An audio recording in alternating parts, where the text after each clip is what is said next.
पता नहीं है केजरीवाल साहब का फुफड़ सीगा कि माफड़ सीगा भी जिन्होंने अन्नी दी ते अन्नी दया दिखाती।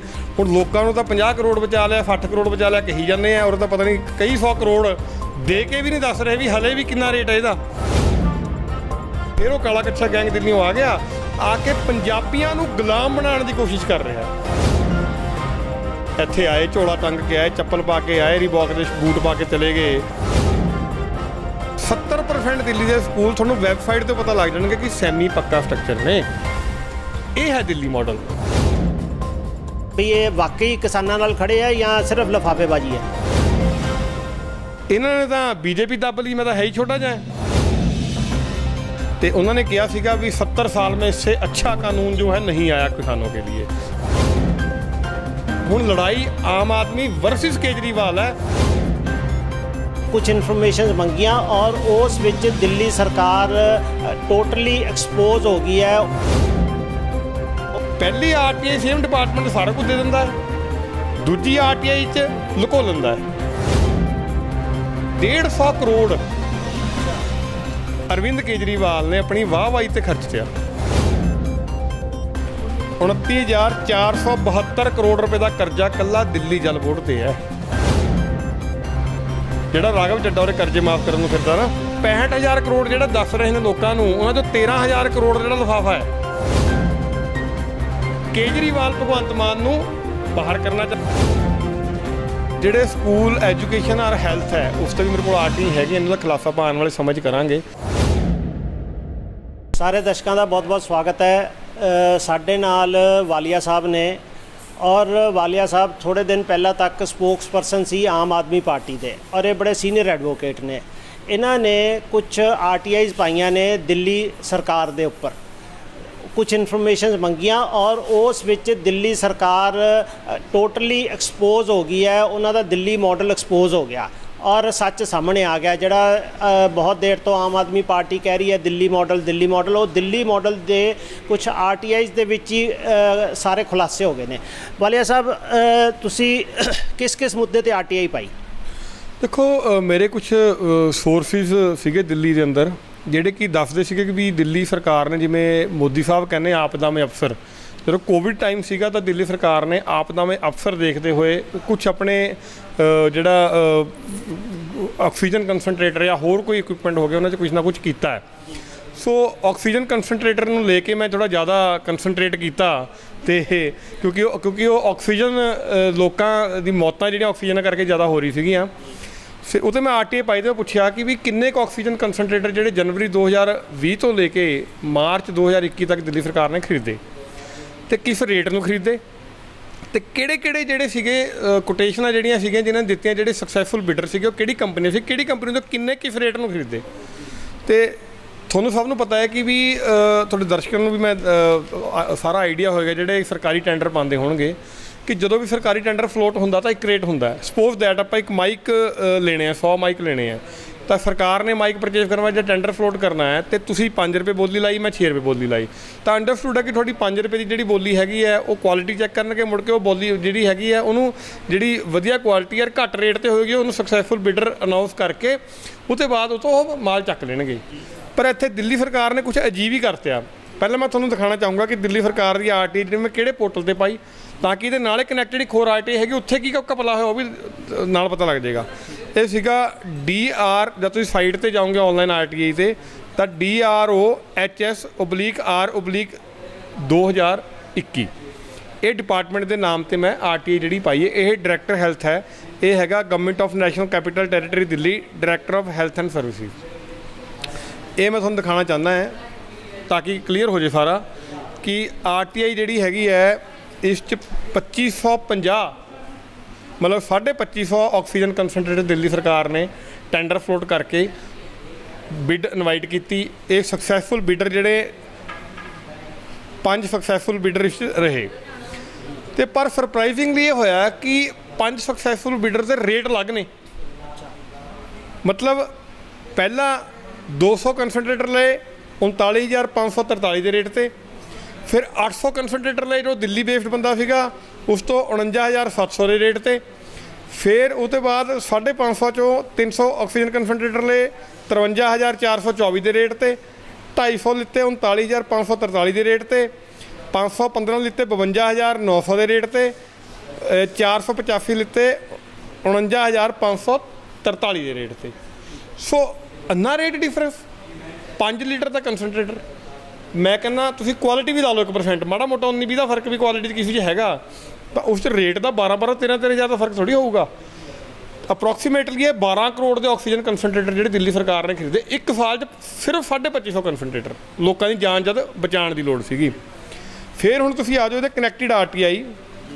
मैनू दोबारा मेरे सोर्सिस ने दसिया कि दिल्ली सरकार ने दोबारा 15,000 ऑक्सीजन कंसनट्रेटर की डिमांड कर ली है, तो अपना इकलौता कोई बंदा जिहड़ा इनवॉल्व करके ना कोई टेंडर फ्लोट किया, ना कोई कोटेशन फ्लोट की, ना कोई बिड हुई, स्टेट वे एको बंदे 15,000 ऑक्सीजन कंसनट्रेटर का ऑर्डर फ्लोट करते। मैं कहा ये इलीगल है, ये कोई मेरे घर का राज थोड़ी है कि मैं जाके 2 जिंदे लेके आने तो सीधा गया जाके लिया भी किसी ने ना मैंने पुछना ना गिनना। ये तो सरकार है, लोगों का टैक्स पेयर का पैसा है। मैं 6 बिंदुआं ते 5/6/2021 में फिर RTI पाती कि भाई जनवरी 2021 तो लेके, क्योंकि मैंने पता लग्या सीगा भी यह तकरीबन जून के नेड़े तेड़े होया सारा कुछ जो भी कांड होया, तो 5/6/2021 तक भी तुसीं भाई ये दसो भी किन्ने ऑक्सीजन कंसनट्रेटर दोबारा खरीदे, तो उस तो बाद किस रेट पर, सेम वही पुरानी कि किहड़ी कोटेशन सी, की बिड सीगे, कौन सक्सैसफुल बिडर सीगे, सेम डिपार्टमेंट नूं। यही मैं तुहानूं दिखा दिंदा, ये RTI की जी ऑनलाइन की रसीद है, तो जिहदे विच उही सेम वो है DROHS/R/2021, तो जिहड़ा कि क्लीयर करता है कि सेम डिपार्टमेंट सी। उस तो बाद मैनू रिप्लाई की आई है, जो मेरा अंदेशा सीगा जिन्होंने कहने तीर निशाने ते लगना अंदेशा सी, उही उन्होंने एडमिट कर लिया कि भाई जो मैनू दस्सिया गया 15,000 लए ने, कि 15,000 ऑक्सीजन कंसनट्रेटर के ऑर्डर जोड़े दिल्ली सरकार ने करते हैं, तो जिस 6,474 ऑर्डर रिसीव हो गए ने, पर जो दूए तो लेके 6वें पैरे तक था कि बई कौन बिडर है, की टेंडर रेट सीगा, की बिड रेट सीगा, किहनूं बिड दित्ती है, सक्सैसफुल बिडर किहड़े सीगे, वो सब नूं कहता भी साडे रिलेटेड नहीं है। पहली RTI सेम डिपार्टमेंट सारा कुछ दे दिंदा है, दूजी RTI च लुको लैंदा है। एक बड़ी आशंका जिहड़ी हैगी है करप्शन वाल जिहड़ा एक कदम जिहड़ा मैं मान रहा कि दिल्ली सरकार का हो सकता है, इस दिल्ली सरकार नूं स्थिति स्पष्ट करनी चाहिए भी ये 15,000 का ऑर्डर किहनूं दिता, टेंडर फ्लोट करिया कि नहीं करिया, कोटेशन दी कि नहीं दी, क्योंकि मेरे सोर्स के हिसाब नाल कोई टेंडर नहीं है, कोई कोटेशन नहीं हुई। फिर आ जाओ तुसीं 12 करोड़ के तुसीं 2400 कुछ कंसनट्रेटर ले ले एक साल च। फिर मैं RTI पाई भी दिल्ली सरकार रोज़ ऐडां चलदियां TV चैनलों पर, पंजाब के TV चैनलों पर भी हर 2 घंटे बाद ऐड आती सी मार्च के महीने भी भाई लोगों की जान खतरे च है, लोग ऑक्सीजन तो मर रहे हैं, कोविड नाल बुरा हाल है, भी इन्ना खर्चा दिल्ली सरकार करन क्यों लगी हुई है, वाह भाई केजरीवाल की क्यों हो रही है। मैं RTI पा ली सिर्फ 3 महीनों की, जनवरी 2021 तो लेके मार्च 2021 की, तो तुसीं सरप्राइज़ रहोगे 150 करोड़ अरविंद केजरीवाल ने अपनी वाहवाही ते खर्चया, 12 करोड़ लोगों वास्ते खर्चया एक साल च, 150 करोड़ 3 महीनों च अपनी वाहवाही ते खर्चया कि देखो जी केजरीवाल कितना वधिया काम कर रहा है। तो यह इत्थों पता लगता है कि कितना क संसीयर केजरीवाल एक्चुअल च है, दिल्ली मॉडल कितना क अखबारां च टीवियां च है, तो कितना क ग्राउंड पर है कि दिल्ली मॉडल च लोगों वास्ते सिर्फ जिहड़े टैक्स पेयर ने 12 करोड़ लगता है, तो केजरीवाल की वाहवाही वास्ते दिल्ली मॉडल बेचण वास्ते 150 करोड़ रुपया लोगों के टैक्स पेयर का लाया जाता है। फिर मैं एक RTI पाई ब्रिज ते, कहते भी केजरीवाल जी ने 300 करोड़ का ब्रिज था, उसमें 250 करोड़ लगे, 50 करोड़ बचा लिया। मैं कहा भाई यह जा पता नहीं की गल होगी, कोई टेंडर एक बार जो फ्लोट हो गया हुण मैं माइक का टेंडर देते 5 रुपये का रेट लग गया, हुण मैं तुहानूं ऐ थोड़ी कहूँगा भी हाँ जी हुण फाइनल तेरा हो गया जी, हुण डिलीवरी आऊगी, नहीं जी मैं तो 3 रुपये दूँगा, ऐ थोड़ी हुंदा। तो मैं एक वजीराबाद च यमुना रिवर ते पुल लग्या जिहड़ा कि मार्च 2010 च जिहड़ा टेंडर फ्लोट होया, तो जिहदा एक्चुअल कॉस्ट सीगी 6000 नहीं 631 करोड़ 81 लाख रुपया। 3 वारी एक्सटेंशन दित्तियां ठेकेदार ने, नैचुरली पेनल्टी क्लॉज भी होना चाहिए है। मैं पूछा कि भाई ये तो चलो टेंडर रेट सीगा, जदों ये ब्रिज कंप्लीट होया किन्ने पैसे का होया ये, तो उन्होंने लिखता है रेट फाइनल नहीं होया। 21/6/2021 की RTI है, 18 च ब्रिज चल के हैंडओवर हो गया, लोग उत्थे आवाजाही चल रही है, और 2006वें महीने 2021 दिल्ली सरकार को ये नहीं पता जी हले भी उसका रेट की है। उस तो बाद फिर मैं पूछा कि तुसीं ऐ तो दस दो पैसे किन्ने देते, वो कहते जी 888 करोड़ 34 लाख रुपये असीं पे कर चुके हैं। मतलब तकरीबन पौने 2 करोड़ के पौने 3 करोड़ के करीब एक्सट्रा अमाउंट वध अमाउंट टेंडर तो वो जिहड़ा ऑलरेडी दे चुके ने। रेट हजे भी नहीं पता की है, खबर है कितना जाऊगा। फिर तुसीं ला लो, मैं उन्होंने पूछा कि भाई ये प्रोजैक्ट डिले है तो हरेक पेनल्टी क्लॉज होंदा है भी तुसीं प्रोजैक्ट थोड़े हैड ते डिले होया है, तुसीं मैनूं डिलीवरी नहीं दी टाइमली, तो नैचुरली मैं बच्चे की फीस जमा कराने गया 2 दिन लेट हो गया तो लेट फीस लगूगी। तो वो लेट फीस जी कित्थे है, वो कहंदे असीं कुछ नहीं लाया। पता नहीं है केजरीवाल साहब का फुੱਫੜ सीगा कि माफड़ सीगा भी जिन्होंने अन्नी दी ते अन्नी दया दिखाती। हुण लोकां नूं तां 50 करोड़ बचा लिया, 60 करोड़ बचा लिया कही जाने हैं, और तो पता नहीं कई 100 करोड़ दे के भी नहीं दस रहे भी हले भी कितना रेट है इहदा। ते हाँ जी, एक होर मैं छोटी जी गल दसना चाहूँगा एंड च जांदे आंदा कि दिल्ली सरकार कहती कि साडा बजट दुगना हो गया, 65,000 करोड़ का बजट बनाता। मैं एक RTI पाई, उसदे 3 बिंदु रखे। नंबर 1 थोड़ा बजट कितना है, नंबर 2 तुसीं कितना खर्च कर लिया करदे हो 2020-21 का, नंबर 3 थोड़े ते लोन कितना है। तो जो बार बार पंजाब के MLA ते केजरीवाल कहता कि 65,000 करोड़ का साडा दिल्ली का बजट है, वो झूठ है। इस साफ लिखा है पहले पॉइंट कि रिवाइज बजट जोड़ा सीगा एस्टीमेट वो जोड़ा हैगा वो 59,000 करोड़ सीगा, मतलब 6,000 करोड़ का सीधा ये लिफाफा निकल गया, झूठ निकल गया इन्हां दा। फिर जब सैकेंड पॉइंट पूछा कितना खर्चा, उन्होंने कहा कि 52,400 समथिंग करोड़ साडा खर्च होया 2020-21 के सैशन 7,000 का कट ही बच गया। मतलब 65,000 करोड़ जो दस रहे हैं लोगों को, उन्होंने 13,000 करोड़ जो लिफाफा है कागजात भी नहीं है। नहीं ये उन्होंने क्या सरप्लस दिखाया कि बजट साडा जे उन्होंने बजट पेश किया 65,000 करोड़ का और लग्या 53,000 करोड़, तो वो 13,000 करोड़ तो सरप्लस हो गया। फिर वो सरप्लस दिखाया इन्होंने कि वो है ही नहीं, एग्जिस्ट ही नहीं करता।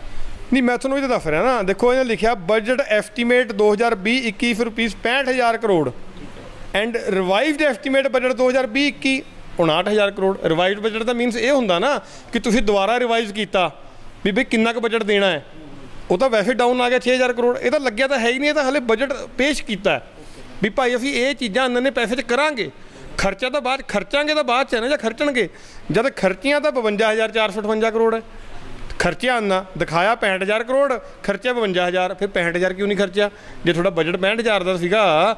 जे मैं एक एस्टीमेट लाया कि मैं एक कापी एक पेंसिल एक रबड़ लेके आनी है तो वो 5 रुपये की आऊगी, तो मैं कल नूं मेरा खर्चा मैं दिखा दिया 5 रुपये पर लगे मेरे 2 रुपये, ठीक है ना। फिर मैं पूछा थोड़े तो लोन कितना है, क्योंकि बार बार रौला पाते जी पंजाब पे इतना कर्जा हो गया, हम आएंगे कर्जा उतारेंगे, तो ये उत्थों मुकर गए। ये कहते जी फाइनैंस डिपार्टमेंट कह रहा दिल्ली का कि सानू नहीं पता कर्जा कितना है, साफ ही मुकर गए। चलो जे केजरीवाल दिल्ली वाला तो असीं पंजाब वाले हैं, फिर असीं ज़्यादा सियाणे हैं। मैं जल बोर्ड की RTI पा के देख ली, क्योंकि मैंने पता फिर जल बोर्ड तो दिल्ली जोड़ा DTC है वो कर्जा बहुत है। कल्ले राघव चड्डे के जिदा वाइस चेयरमैन जल बोर्ड है, वो जल बोर्ड ते ही 29,472 करोड़ रुपए का कर्जा कल्ला दिल्ली जल बोर्ड से है, जोड़ा राघव चड्डा और कर्जे माफ़ करने फिरदा ना।